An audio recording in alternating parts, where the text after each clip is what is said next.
우유를 누구는 먹어도 된다고 하고 누구는 먹으면 안 된다고 하고 유제품은 안 되는데 버터는 괜찮다고 하고 대체 어떻게 해야 되나 헷갈리실 것 같더라고요.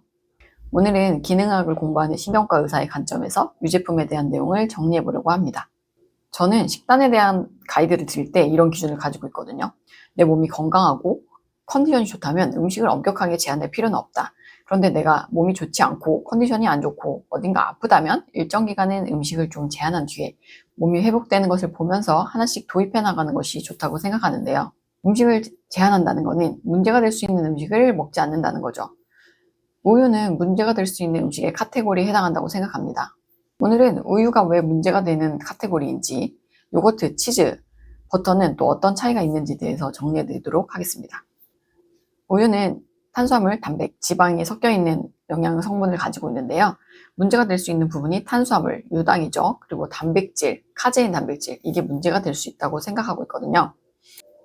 첫 번째로 우유의 탄수화물, 유당이죠. 유당은 포도당과 갈락토즈가 결합된 형태의 락토즈라고 하는데요.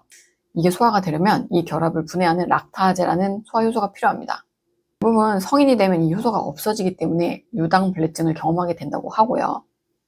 왜냐면 이 유당이 분해되지 않으면 분해되지 않은 상태로 대장으로 내려가게 되는데 그러면 그 안에서 어떤 장내 박테리아가 유당을 발효시키게 된다고 합니다. 그 과정에서 가스나 지방산을 만들어내게 되고 그것 때문에 우리가 느끼는 증상이 우유를 먹고 속이 더부룩하다거나 설사가 생긴다거나 복통이 생기는 증상들이 생길 수 있는 거죠. 이런 경우에는 굳이 우유를 먹을 필요는 없겠죠. 우유 속 단백질로 들어가면 단백질은 두 가지를 기억하시면 되는데 80%에 해당하는 카제인, 나머지 20%는 유청 단백이라고 합니다. 여기서 건강상 문제가 될 수 있는 요소가 카제인인데요. 카제인이라는 단백질의 특징은 매우 느리게 흡수가 되는 거라고 하거든요. 위에서 위산과 만나면 젤 형태로 굳어져서 아주 천천히 소화가 된다고 합니다. 그래서 소화 흡수에 7시간에서 8시간 정도가 걸린다고 하더라고요. 포만감을 유지하는 데 유리하겠죠? 그리고 칼슘과 결합해서 흡수를 도와주는 운반체 역할을 하기 때문에 우유를 칼슘 때문에 먹을 때 이 카제인이 도움을 주는 영양 성분이라고 합니다. 이렇게 좋은 점들을 가지고 있지만 A1 베타 카제인에 대한 건강상 이슈가 있거든요.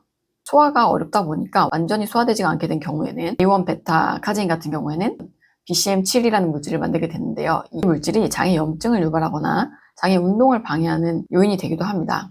실제로 뇌전증에 있는 영유아에서 유제품을 제한했더니 발작을 감소시켰다는 어떤 의견도 있었고 자폐 스펙트럼이 있는 아이들에게서 카제인과 글루텐을 제거한 식단의 효과에 대해서도 미약하지만 보고된 바가 있는데요. 효과가 없다는 결과들도 사실 있더라고요. 그렇다고 하더라도 몸이 안 좋을 때 안 먹었더니 좋아지는 경우도 있더라. 근데 효과가 없을 수도 있다. 그렇다면 당연히 일정 기간 끊어보는 게 좋지 않을까요? 이런 이유 때문에 저는 논란은 있지만 문제가 될 가능성이 있는 음식에 대해서는 열심히 챙겨 먹을 필요는 없다고 생각하고요. 그래서 저는 특별한 증상은 없지만 우유는 잘 안 먹는데요. 어쩌다가 한번 라떼가 먹고 싶을 때 그럴 때 한 번씩 먹는 것 같습니다. 그래서 A1이 아닌 A2 우유를 찾으시는 분들도 있는데요. 하지만 이것도 카제인이라는 기본 단백질은 똑같기 때문에 이게 소화, 분해가 어려운 것은 동일하기 때문에 소화되지 않은 카제인이 장에 머무르게 되면 부담이 될 수 있다고 합니다. 요거트는 우유를 발효하는 과정에서 카제인이 조금 부드러워지긴 하지만 완전히 분해되진 않는다고 해서 먹고 은근 불편한 분들도 많더라고요. 우유가 안 맞아서 유당을 제거한 요거트를 먹었지만 속이 더부룩하거나 장 증상이 있다면 이거는 카제인 때문이라고 생각할 수 있겠죠. 저도 진료 중에 환자분들 보다 보면 변비가 있는 분들 식단을 조사하다 보면 은근 그릭 요거트가 많이 나오더라고요. 그래서 그 그릭 요거트를 끊어보자 말씀드리고 오히려 변비가 개선되는 경우도 있었습니다. 그릭 요거트는 요거트에서 유청을 분리하는 과정을 더 거치면서 더 카제인 단백이 농축되는 효과가 있거든요. 그래서 저는 그릭 요거트를 먹으면 포만감이 진짜 오래 가더라고요. 그리고 소화 흡수를 느리게 하는 작용을 하다 보니까 혈당 스파이크를 막는 데도 도움이 되긴 하더라고요. 제가 식빵 혈당 스파이크를 막아주는 프리로딩 음식 실험을 했을 때도 이 그릭 요거트가 가장 효과가 있었던 이유도 이 카제인 때문인 것 같습니다. 치즈 역시 카제인을 응고시켜서 숙성시킨 거거든요. 카제인이 안 맞는다면 치즈도 안 맞는 거겠죠. 다음으로 우유 속 단백질의 20%를 차지하는 유청 단백질에 대해 알아보면요. 유청 단백질은 단백질 파우더에서 자주 보는 성분이죠. 그릭 요거트 만들 때 유청을 제거한다. 이런 이야기도 들어보셨을 거고요. 카제인이 천천히 흡수되는 덩어리라면 유청은 좀 빠르게 흡수되는 액체 성분이라고 생각하면 쉬울 것 같아요. 카제인이 흡수되는데 7, 8시간이 걸린다면 유청은 1시간 내에 흡수된다고 합니다. 그래서 운동 후에 빠른 단백질을 공급해서 근성장을 위해서 단백질 파우더에 들어가기도 하는 거죠. 주의해야 하는 점은 이 유청 단백질은 인슐린을 분비시킨다 하더라고요. 유청 단백질 내에 류신이라는 아미노산과 유청 단백질이 장에 들어갔을 때 장 호르몬들이 인슐린 분비를 유도하기 때문이라고 하는데요. 이렇게 분비된 인슐린들은 단백질을 근육으로 빠르게 들어가서 근성장을 하는데도 도움이 되는 효과가 있다고 합니다. 그런데 만약에 운동을 하지 않고 식사 대용으로 단백질 쉐이크를 먹었는데 그 제품에 유청 단백과 함께 어떤 곡물가루가 들어있다고 한다면 어떤 결과가 생길까요? 혈당과 인슐린이 같이 올라가면서 근육 대신에 지방을 만드는 효과가 날 수도 있겠죠. 제가 단백질 쉐이크 리뷰 영상에서도 말씀을 드린 적이 있는데 일부 단백질 파우더에는 곡물가루가 들어있더라고요. 그런 경우에는 제가 연소혈당 측정계로 그걸 먹고 혈당을 측정해 보았을 때 진짜 식빵만큼 혈당이 올라가는 경우도 있었습니다. 다이어트 제품이라기에는 좀 애매한 제품들도 있기 때문에 꼭 원재료명을 확인하셨으면 좋겠습니다. 마지막으로 우유 속 지방에 대해 보면요. 우유 지방은 포화 지방이 70% 정도 차지하고 있고요. 다른 동물성 지방에는 없지만 우유에만 많은 지방산 중에 하나가 부티르산이라고 장세포의 주요 에너지원이 되는 성분이 있고요. 카프릴산이라고 하는 코코넛 오일에도 있는 성분으로 에너지원으로 쓰이는 지방산이 있습니다. 그리고 기능성 성분에는 공액 리놀레산이라고 해서 체지방 분해를 돕는 어떤 지방산이 있고 지용성 비타민들도 많이 포함하고 있다고 합니다. 그래서 우유를 먹겠다고 하면 저는 저지방 말고 꼭 전지방 우유를 먹는 게 낫다고 생각하고요. 이런 좋은 성분들은 목초를 먹은 소에서 얻은 우유에 유의미하게 들어있다고 하니까 참고하시면 좋겠습니다. 이 버터는 우유 속 물에 떠다니는 지방 덩어리들을 막을 깬 후에 서로 엉겨붙게 맡은 고체 형태의 지방인데요. 우유에서 지방만 뭉쳐낸 수분을 빼낸 상태거든요.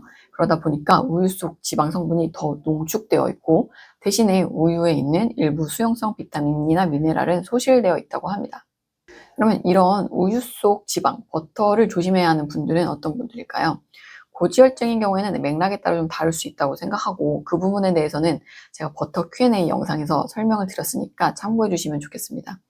또 포화지방을 많이 먹을 때 호르몬 의존성암, 전립선암이라든지 유방암이라든지 이런 분들에게 영향이 있을 수 있지 않을까 생각이 들었는데 검색을 해보니까요. 고용량 섭취가 위험할 수 있는 또 명확한 근거가 조금 있는 것들은 전립선암에 대한 내용이 있었고 다른 암에 대해서는 확실한 근거는 없다는 게 제 생각이었습니다. 유제품을 고르는 것과 관련해서 갭스 다이어트라는 책에서는요. 유기농 목장에서 풀을 먹고 자란 토종 품종의 소에서 얻어진 비살균 우유를 선택하는 게 좋다고 하는데요. 우리나라에서는 비살균 우유를 구할 수가 없어요. 그게 어렵다면 자연 품종의 소가 생산한 저온살균 유기농 우유를 찾아보라고 하더라고요.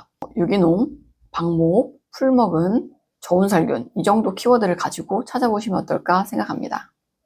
오늘은 유제품에 대한 이야기를 정리해드렸는데요. 먼저 우유에 대해서 정리를 해보면 유당불내증, 카제인 단백질이 주로 문제가 되는 요소라고 생각을 하고 몸에 염증이 많거나 장이 좋지 않은 분들에게는 우유 혹은 우유의 단백질을 농축한 그릭 요거트나 치즈가 문제가 될 수 있다고 생각합니다. 버터는 유당과 단백이 거의 없이 지방 성분을 농축한 음식이기 때문에 문제가 될 요소가 적고 저탄고지할 때 어떤 또 식욕을 조절하고 나쁜 음식을 끊기 위한 대체제로 사용할 수 있다고 생각하고 있습니다. 만약 소량의 유당이나 단백에도 뭔가 내 몸이 맞지 않다면 한 번 더 당과 단백을 제거한 기버터를 선택할 수 있겠죠. 원래 우유 대체제들인 오트밀크, 아몬드밀크, 두유, 코코넛 밀크 이런 것들도 좀 정리를 해보려고 했는데 하다 보니 내용이 너무 길어져서 다른 것들은 다음 기회에 다뤄보도록 하겠습니다. 하나만 말씀드리면 저는 카페에서 라떼를 먹을 때 오트밀크로 변경을 하진 않는데요. 왜냐하면 대부분 오트밀크에 식물성 기름이 들어가 있기 때문입니다. 그래서 그냥 우유가 들어간 라떼를 먹고 있고 두유를 먹는다면 국내산 넌 GMO 콩으로 만들어진 것을 선택할 것 같아요. 저희 남편은 우유를 안 좋아하고 유당불내증이 있어서 우유를 먹지 않고요. 저희 아이들은 어떠냐 하면 첫째는 우유를 좋아하지 않기 때문에 우유를 먹이지 않습니다. 둘째는 우유를 너무 좋아해요. 그래서 A2 우유나 상하 목장 유기농 우유를 먹이고 있는데요. 그래서 각자 상황에 맞게 유연하게 선택하시면 좋겠다는 말씀을 드리고 싶습니다.